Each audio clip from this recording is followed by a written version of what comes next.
Passion for fashion. I loved every experience. It's given me thoughts in my mind for my children.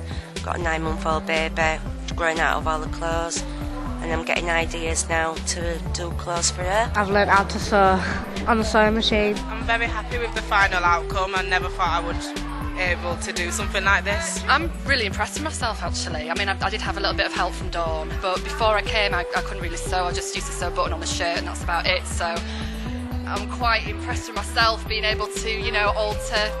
Obviously showed us what to do and helped us out a little bit, but I was absolutely amazed that you could just turn just a simple piece of material into something amazing.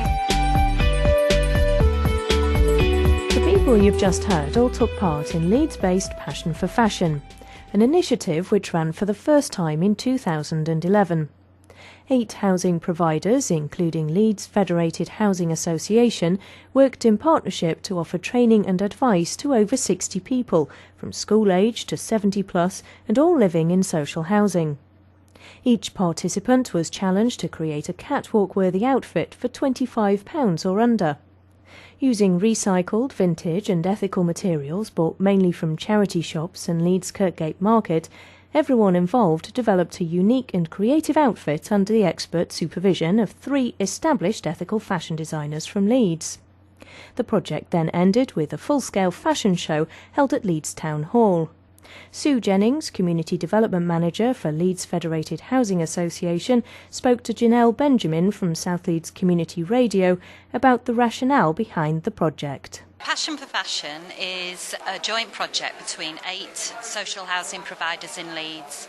We all provide affordable housing across the city. There's Leeds Federated, the 3 Leeds Almos, Unity Housing, Affinity Sutton, Connect Housing and Chevron Housing, and we've all come together to fund a fantastic project where the focus is around fashion and creating amazing recycled outfits out of stuff that people just throw away in their everyday lives.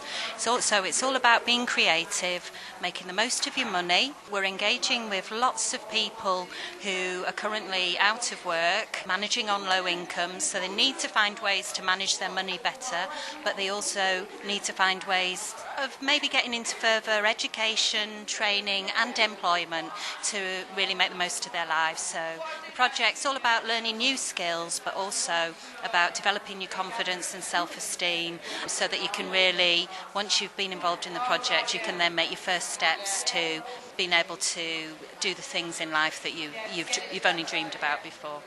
How do they come up with the ideas? Say, let's talk about the clothes first. How do they come up with the ideas of what to do, how to recycle clothing?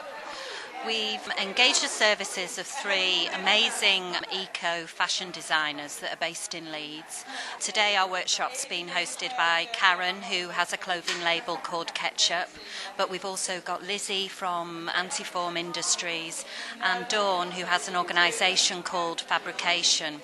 They all create outfits out of recycled materials, and they've been hosting our workshops. What they do is they come along with their collections, show our participants the possibilities, the type of things that you can make out of second-hand clothes or stuff that you've got in your wardrobe that you're never going to wear again, things that don't fit, things that just aren't the right shape or the right design for you anymore. And they've got amazing ideas about how you can put together, stuff that you really wouldn't think about to create something new and exciting and unique that you can then wear.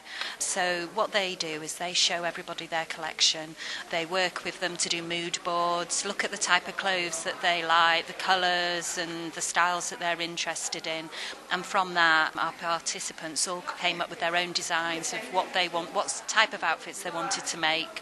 Then we went out shopping with them to second-hand shops. We got all the materials, all the clothes that we needed to create the outfits, and for the next 3 weeks everybody's been working on developing their designer outfits for the catwalk show. Karen Dennis from Ketchup helped to run design workshops over a period of 4 weeks leading up to the full-scale fashion show. She explains how the project has worked. We've got about 4 different workshops running at the same time, and I'm involved in one of those, so helping mainly women recycle, look in their wardrobe, take out something old and make it into something new, either through restyling or recutting. or turning some material that they have into a garment. I was a bit worried for 4 weeks, a total of 16 hours, quite a lot of this, you'd take a year to do it, but no, they've done really, really well. I'm really, really pleased. To begin with, I showed them examples of my own work, so I'd actually sort of thought of a few fairly sort of simple sort of techniques of that they could look at. So a few of them have taken some of those ideas forward. We then started with just sort of mood boarding, really, looking at sort of things in magazines, styles that they sort of liked, colour palettes, sort of the fabrics.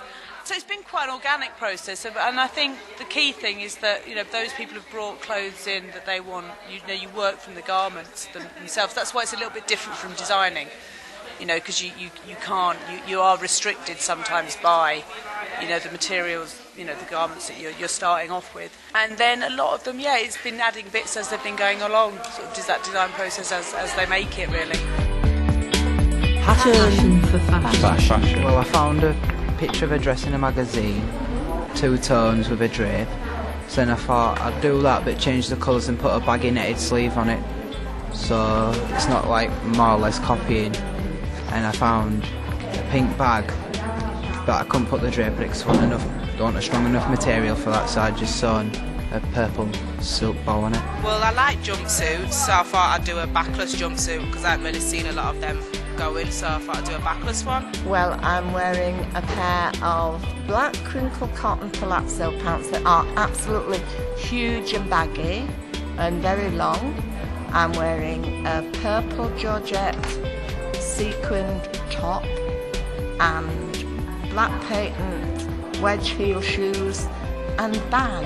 It's a Japanese style called Gothic Lolita. It's really poofy. It's black and white. I've got this inspiration from a Japanese singer called Manasama. He wears corsets and stuff. He's really cool.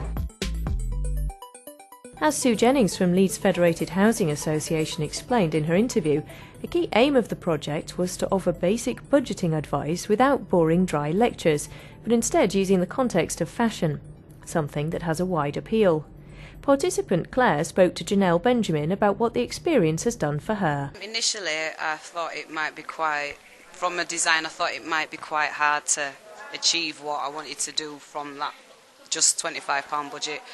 But it's actually worked out because I found that materials are actually a lot cheaper, and if you know the techniques that you need to actually make a lot of the stuff that you're buying in town, it's a lot easier and it works out a lot cheaper if you can do it yourself, or if you can redesign something and create something else that you've already got existing.